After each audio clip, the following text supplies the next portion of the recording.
ये कह रहे हैं कि आप काजू बाओ, बादाम बाओ और ये चंदन बाओ और आप इस तरीके की खेती करो।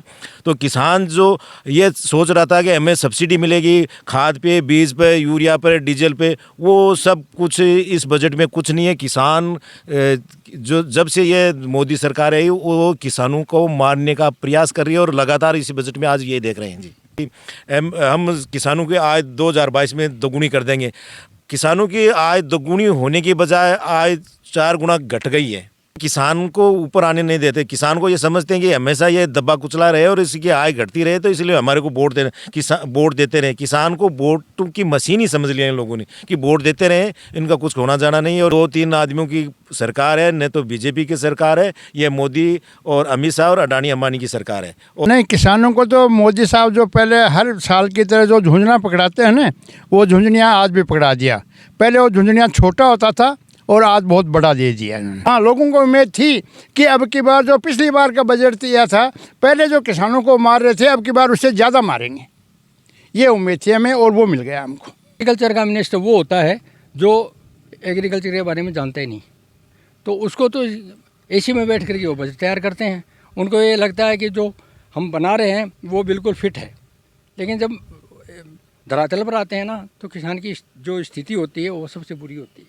लोग यहाँ से पैसे चुरा के ले गए, वो सारे गुजराती हैं, सारे गुजराती हैं वो, और आगे दूसरे लोगों को भी तैयार कर रहे हैं कि और ले जाए, जो कुछ बचता है उसको भी ले जाए। सोना चांदी का भाव जो अप डाउन कर रहे हैं वो लोग ही कर रहे हैं ज़्यादा। गाँव की ओर आना हुआ था, कुछ किसान वर्ग के कौम के लोग बजट को सुन रहे थे। सोचा हम भी इन लोगों से जुड़ते हैं, क्योंकि किसान और धरातल से जुड़े लोग हैं। बजट के बारे में विशेष चर्चाएं हो रही थी, हम भी लोग इनसे जुड़ रहे हैं। तमाम क्षेत्र के आस पड़ोस से लोग आने वाले हैं। एक बैनर आपको शायद मेरे हिसाब से पीछे नज़र आ रहा है, क्या ये किसान का बजट है या नहीं, इस विषय में भी चर्चा करते हैं। क्योंकि बजटों पे कई नज़रें जब सबसे ज़्यादा होती है, रक्षा को लेकर बाद में किसानों पे नज़रें ज़्यादा होती हैं। कैलाश जी भी हमारे साथ मौजूद हैं। तमाम लोग जो जय किसान आंदोलन के बैनर के नीचे इस बजट को सुन रहे थे। कैलाश जी, बजट आ गया है, बताओ किसानों ने मिले कि एक बैनर लगा मिले कि किसानों को बजट है कौन नहीं? देखो, आज केंद्र सरकार का बजट था, 85 मिनट तक लगातार भाषण दिया वित्त मंत्री ने और एक बार किसानों का नाम लिया है। बाकी किसान इस बजट में गौण है। किसानों का जो बजट था, पहले जितना बजट होता था उसका लास्ट ईयर जो बजट 25 का था उसमें 3.38% था, उसको घटाकर 3.04 मतलब 34.34% घटा दिया। इसका मतलब किसान घटा रहे हैं, बढ़ा नहीं रहे किसानों का बजट। और इस बजट के अंदर खेती किसानी को नगण्य नज़रअंदाज किया गया है। और ये कह रहे हैं कि आप काजू बाओ, बादाम बाओ और ये चंदन बाओ और आप इस तरीके की खेती करो। तो किसान जो ये सोच रहा था कि हमें सब्सिडी मिलेगी खाद पे, बीज पे, यूरिया पे, डीजल पे, वो सब कुछ इस बजट में कुछ नहीं है। किसान जो जब से ये मोदी सरकार है वो किसानों को मारने का प्रयास कर रही है और लगातार इसी बजट में आज ये देख रहे हैं जी। परसेंट कम करने के पीछे क्या रीजन लगता है कि रक्षा के क्षेत्र में बढ़ाया गया या किसी अन्य सेक्टर में बढ़ाया गया बजट? नहीं, हम ये चाह रहे हैं कि किसानों का बजट बढ़े। जब देश की जितनी आबादी है पूरा ये आज 65% खेती किसानी पे डिपेंड है आज भी देश, और उसमें किसानों का प्रतिशत कितना है आज 3% से भी कम। तो आप सोचिए, जब इतने लोग खेती और खेती से संबंधित कार्य करते हैं, उसका बजट तो बढ़ना चाहिए था। और यही आशा कर रहे थे कि कम से कम आज बजट में मोदी जी कुछ दे के जाएंगे।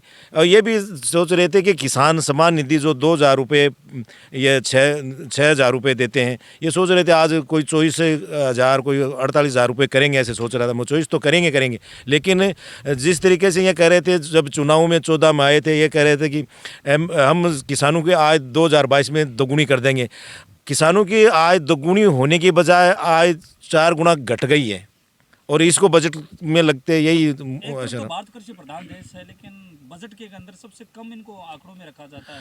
वो ये है ना कि किसान को ऊपर आने नहीं देते। किसान को ये समझते हैं कि हमेशा ये दबा कुचला रहे और इसकी आय घटती रहे, तो इसलिए हमारे को वोट देते रहे। किसान को वोट की मशीन ही समझ लिया इन लोगों ने कि वोट देते रहे, इनका कुछ होना जाना नहीं है और इसका न तो करना।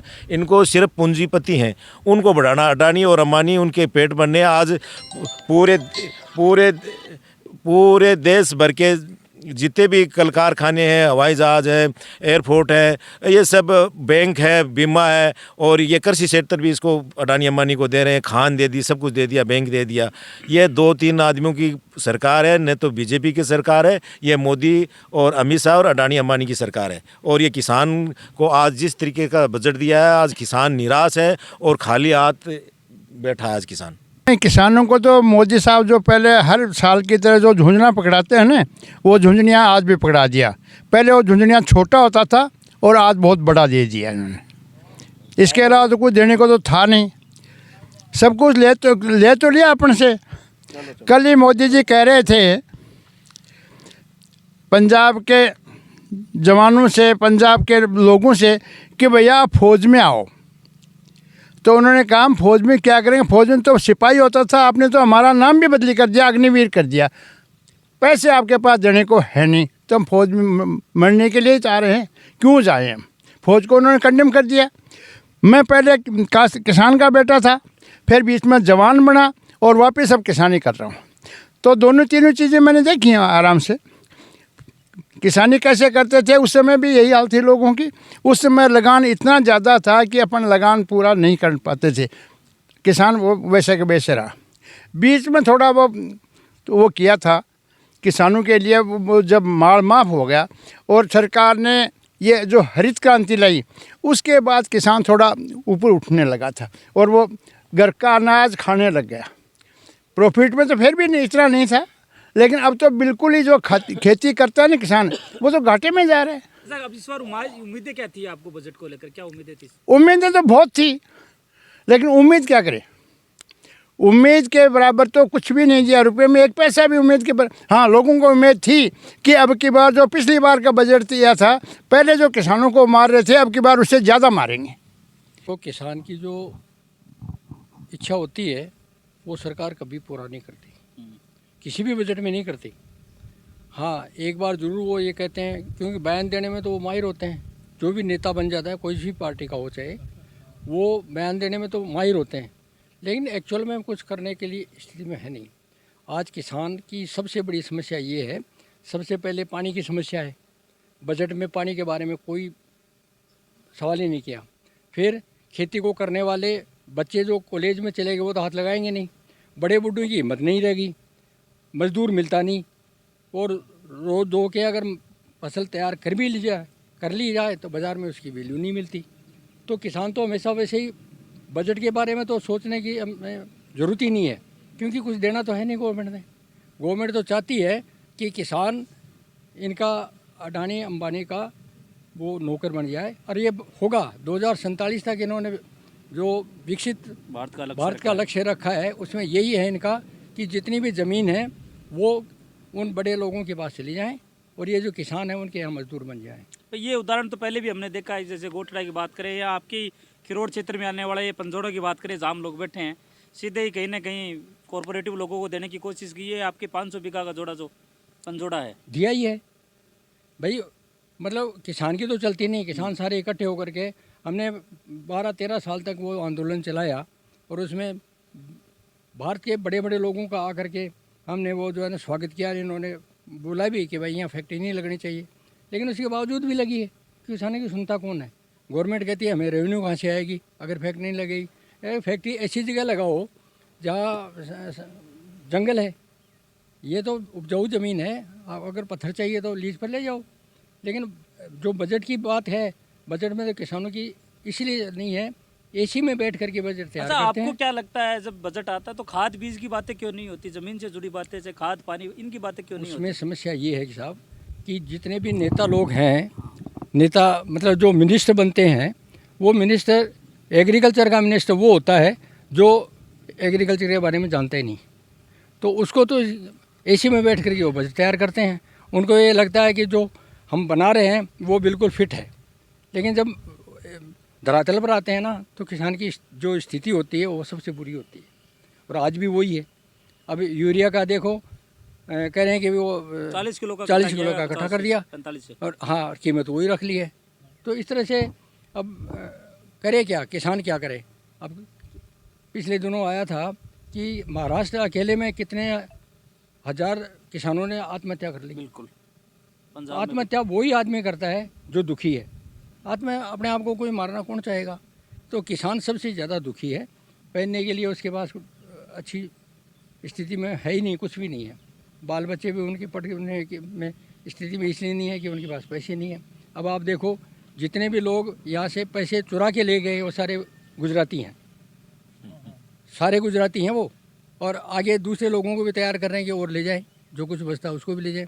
सोना चांदी का भाव जो अप डाउन कर रहे हैं वो लोग ही कर रहे हैं ज़्यादा।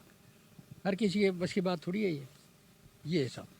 राज्य सरकार का बजट भी आने वाले 2 सप्ताहों में आ रहा है, उनके विषय में कुछ है क्या? क्योंकि इस राज्य सरकार से भी कुछ उम्मीदें हैं कि नहीं, राज्य सरकार से हमें उम्मीदें ये है कि जो ये अपने शेखावाटी को जो यमुना का पानी मिलना था वो इसी बजट में घोषणा न करके वो बजट रिलीज करे और जनता को पानी पिलाए, क्योंकि यहाँ की जो जनता है ना वो पानी की त्राही कर रही है। ये जो केंद्र की सरकार है, ये जो आभूषण जो सोने और चांदी के आभूषण बनते हैं उनसे बेलगाम हो गई है और ऐसी स्थिति आ गई है कि पीतल के ऊपर सोने की परत चढ़ा के आभूषण पहनने पड़ेंगे, ऐसी स्थिति में हो गई है। लोग आभूषण नहीं पहनने पड़ेंगे क्योंकि शादी और ब्याह के अंदर और विशेष प्रोग्रामों में मतलब ये सोना और चांदी का काम में लिया जाता है आभूषण के लिए, तो लोग तरसते रह जाएंगे इस छोटे हिसाब से। किसानों की क्या स्थितियां रहने वाली है इस बजट को देखिए? नहीं, छोटे किसानों को सभी को, छोटे और बड़े को, उनको तो सभी को मार दिया, किसी को कुछ दिया ही नहीं ना भाई। किसी को तो ये तो कह रहे हैं नारियल उगाओ, चंदन उगाओ और कोकोनट का तेल खाओ और पियो और काजू बादाम खाओ। तो यहाँ कहाँ काजू बादाम, यहाँ तो आप पीछे देख रहे हैं, देखो सरसों है। ये भी इसको जो पहले वाली से मोड़ की सरसों बोलते हैं वैसी है, ऐसा है। तो इस फसल पर अगर कुछ देते तो बात होती।